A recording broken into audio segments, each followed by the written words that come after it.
Hello viewers, আপনারা দেখছেন take Bangla tutorial আর আমি দিলীপ আছি আপনাদের সাথে। ভিউয়ার্স, আজকে আমরা দেখব অ্যাডোবি ফটোশপে কিভাবে পেজ টুল দিয়ে কাজ করে।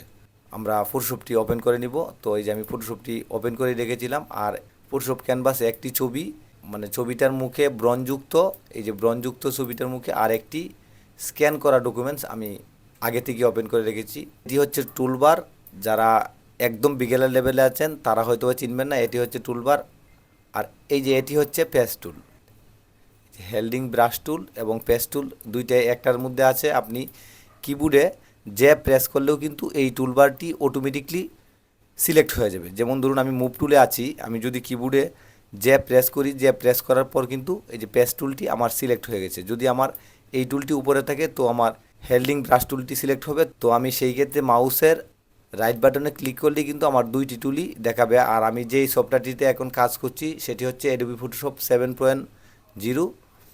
তারপর পেজ টুলটি সিলেক্ট করা অবস্থায় আমি যদি এই পাশে ছবির উপরে এইভাবে টান দিই, টান দেওয়ার পর দেখুন আমার কিন্তু সিলেক্ট হয়ে যাচ্ছে, যে জায়গাতে আমি টান দিচ্ছি সিলেক্ট হয়ে যাচ্ছে। তো এই পেজ টুলটি কীভাবে সিলেক্ট করতে হয় বা এই পেজ টুল দিয়ে কিভাবে কাজ করতে হয়, মূলত ওই বিষয়টা নিয়েই আজকের এই টিউটোরিয়ালটি। তো আমি পেজ টুলটি দিয়ে কাজ করার আগে উপরে আপনাদেরকে এই যে এই জায়গায় দেখাচ্ছি কিন্তু পেজ টুলের যে সাধারণত অপশনগুলো ওইগুলো দেখাচ্ছে। এই যে পেজ লেখা আছে, ওই যে পেজ, তো ডেস্টিনেশনে আমাদের এটা সিলেক্ট করা আছে। তো আমরা অবশ্যই এটা সোর্সের মধ্যে রাখবো। সোর্সের মধ্যে রাখার পর আমি যদি এটাকে ছবিটাকে একটু জুম করে নিই, ছবিটাকে কন্ট্রোল প্লাস চিহ্ন চিপে যদি আমি জুম করে নিই, তারপর আমি যদি পেজ টুলটা ইউজ করতে চাই সেক্ষেত্রে আমি যদি এই ব্রনটাতে আমি ধরুন আমি এইটুকু জায়গা সিলেক্ট করলাম, সিলেক্ট করার পর আমি এইটার বাহিরে রাখার পর পেজ টুলটা দেখুন এক ধরনের দেখা যাচ্ছে। এবং আমি যদি এটার আমার সিলেকশনের ভিতরে নেই সেই ক্ষেত্রে টুলটার চিত্রটাই কিন্তু চেঞ্জ হয়ে যাচ্ছে। তো আমি এটাকে এইভাবে চাপ দিয়ে ধরে আমি যদি মাউস দিয়ে ভালো একটা জায়গায় এনে আমি ছেড়ে দিই, ছেড়ে দেওয়ার পর দেখুন আমার যে ব্রনটা আমি ধরেছিলাম ওই ব্রনটা কিন্তু নেই। যেমন ধরুন এই জায়গাটাও যদি আমি এভাবে সিলেক্ট করি, সিলেক্ট করার পর আমি যদি এই জায়গা থেকে টান দিয়ে নিয়ে এবং যে কালারটা আমি সিলেক্ট করতেছি এইটার খুব কাছাকাছি একটা কালারের কাছে নিয়ে রাখবো, কারণ নয়তো আমি যদি এই জায়গার মধ্যে রাখি, এই জায়গার মধ্যে রাখার পর দেখুন আমার এটা কীরকম হয়ে গেছে। আমি যেহেতু টুলের মধ্যে নিয়ে রেখেছি এই জন্য আমার এরকম হয়ে গেছে। তো আমি কন্ট্রোল অল্টার জেড দিয়ে আমি আবারও ব্যাকে আসবো। ব্যাকে আসার পর আমি যদি এটার পাশেই ভালো জায়গায় রাখি, রাখার পর দেখুন আমার এটাও কিন্তু চলে গেছে। তো এইভাবে চাইলে কিন্তু আমরা এই পেজ টুলের দ্বারা এই কাজগুলো করতে পারি। আর অ্যাডোবি ফটোশপের যে অনেকগুলো টুল খুবই গুরুত্বপূর্ণ, আর এই গুরুত্বপূর্ণ টুলগুলোর মধ্যে এই পেজ টুলটাও কিন্তু অনেক গুরুত্বপূর্ণ। তারপর এই যে আমরা এইভাবে কিন্তু চাপ দিয়ে ধরে ধরে আমরা এই কাজটুকু করতে পারি। যদি আমি একসাথে এই সবটুকু নেই তাও হবে।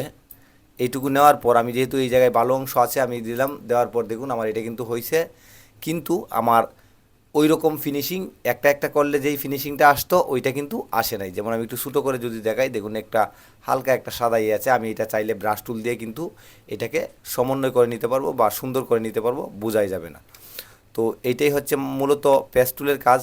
এখন যদি আমি স্ক্যান করা ডকুমেন্ট বা মোবাইলে তোলা ডকুমেন্টের উপর পেজ টুল দিয়ে কাজ করি, যেমন ধরুন আমি এই লিখাটাকে আমি রাখবো না, একদম শেষের লিখাটাকে আমি রাখবো না, শেষের লিখাটাকে আমি সিলেক্ট করার পর সাদা অন্য একটা অংশে যদি এনে রাখি, রাখার পর দেখুন এটা বোঝাই যাবে না যে আমি এই জায়গায় আরও কোনো একটা লিখা ছিল। আমি যদি এই যে শুরুতেই যেমন ডেস্টিনেশনে সিলেক্ট করা ছিল, যদি ডেস্টিনেশনে সিলেক্ট থাকে, সিলেক্ট থাকা অবস্থায় আমি যদি এটা এই পাশে এনে রাখি, রাখার পর দেখুন আমার এটা কপি হয়ে একদম খুব স্মুথলি ওই নিচের ব্যাকগ্রাউন্ডের সাথে কিন্তু আমার এটা মিলে গেছে। বোঝা যাচ্ছে যে আমি এইটাও এই লেখাতে ছিল। কারণ কেন আমি বলতেছি, যদি আমি সিলেকশন টুল সিলেক্ট করি, সিলেক্ট করার পর আমি যদি এইটাকে সিলেক্ট করি, সিলেক্ট করে নিয়ে যদি আমি এই জায়গায় রাখি, রাখার পর দেখুন আমার সিলেকশন টুল দিয়ে আমি যেইটুকু জায়গা সিলেক্ট করেছি এই জায়গাটা কিন্তু বোঝা যাচ্ছে এবং উপরেরটা কিন্তু বোঝা যাচ্ছে না, কারণ এই যে এইটা এই পাশ দিয়ে একটা হালকা একটা দাগ পড়েছে আর ওইটা ফেদার হয়ে অটোমেটিকলি মিশে গেছে। তো এইটাই হচ্ছে মূলত পেজ টুলের কাজ।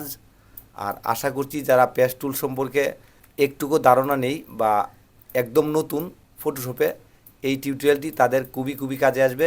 আমার এই চ্যানেলে প্রতিনিয়তই ফটোশপ সংক্রান্ত নতুন নতুন টিউটোরিয়াল তৈরি করব। তো অবশ্যই আমার চ্যানেলটি সাবস্ক্রাইব করে পাশে থাকা বেল বাটনটি চেপে দেবেন পরবর্তীতে সবার আগে নোটিফিকেশন পাওয়ার জন্য। তো ধন্যবাদ ভিউয়ার্স, ভালো থাকবেন, থ্যাংক ইউ।